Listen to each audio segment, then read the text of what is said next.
With the brand new PlayStation announcement less than a week away, the tech world is simmering with anticipation and snippets of information have finally started to sneak through. But that's not all. The rest of the tech world have kept us entertained with their own announcements. So here's the best that have hit our inbox this week. First up, anyone that's itching to get your hands on Nvidia's lightning-fast gaming handheld, Project Shield, you won't have to wait too long, as the gaming company is moving fast to get the console to the UK as soon as possible. While the console is set to hit the US and Canada between April and June, the company is keen to get the handheld out of the doors and into gamers' hands worldwide. According to Nvidia's Director of Product Marketing, the company wants to sprint to get into Europe and Asia as soon as possible. And that's because game systems live and die by the number of games available for them, and that all depends on the numbers they sell. And to get these numbers, it needs to be available in as many territories as possible. So look out for Project Shield on these shores very soon. Next, HP are getting back into the tablet game, and this time it's using Google's Android operating system. Sources say that HP is working on an Android tablet, or a series of them that will be powered by Nvidia's beefy Tegra 4 graphics, the same tech that you'll see powering PC games on Project Shield. It's a surprise move for HP after they spent $1.2 billion on Palm, the HP Pre 3, and a tablet, the Touchpad, which were pretty much all huge flops with Gadget fans. Either way, we'll be first in line to try it out. And as well as this, snippets of information are leaking out about the rumoured iPhone 5S. Rumblings are that Apple are already slowing down iPhone 5 production and is set to rev things up for the next-gen iPhone 5S as soon as next month, pointing to an early summer release. With iPhone 5 sales slowing down and component orders shrinking, this all points to Apple getting set to start production of the new iPhone 5S ASAP.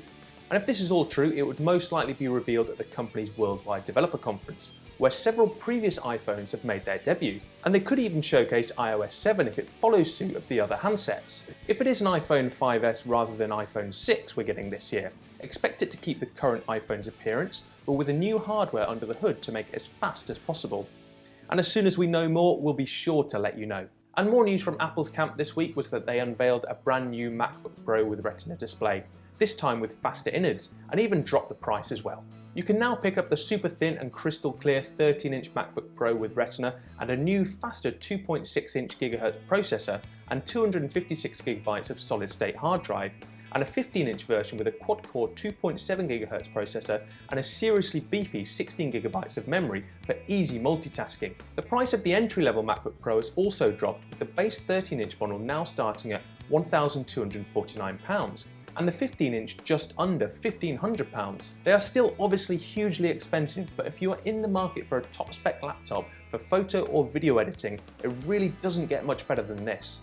And finally, with Sony's big PlayStation event planned for next Wednesday, it appears that the first image of the PlayStation 4's game controller has leaked, and it seems to have a touchpad in the middle. Destructoid published the image first of what's supposedly a prototype controller for the next PlayStation, with several other sources since reporting that the gamepad is 100% genuine. While it could still be an early design, it gives us a very good idea of what to expect, as we've already heard that Sony will be dropping the DualShock design it's relied on for 3 generations of consoles. The big change isn't the shape though, it's the 2 new additions in the middle. On the top is what appears to be a PlayStation Move sensor, so you'll probably be able to swing the controller like a Move wand. And just above the game sticks is a touchpad like you'll find on the back of the PlayStation Vita. But the question is, will it be the best PlayStation controller yet? And most importantly, will it help developers come up with great games to utilise it? Well, with any luck, we'll be finding out next week. And we're going to be at the press conference next week, so tune back for all the information you'll need from the announcement. But in the meantime, check out our top 5 PS3 games ever to celebrate their current amazing console. So that's it for this week, but make sure you tune in the same time next week for some more Gadget news.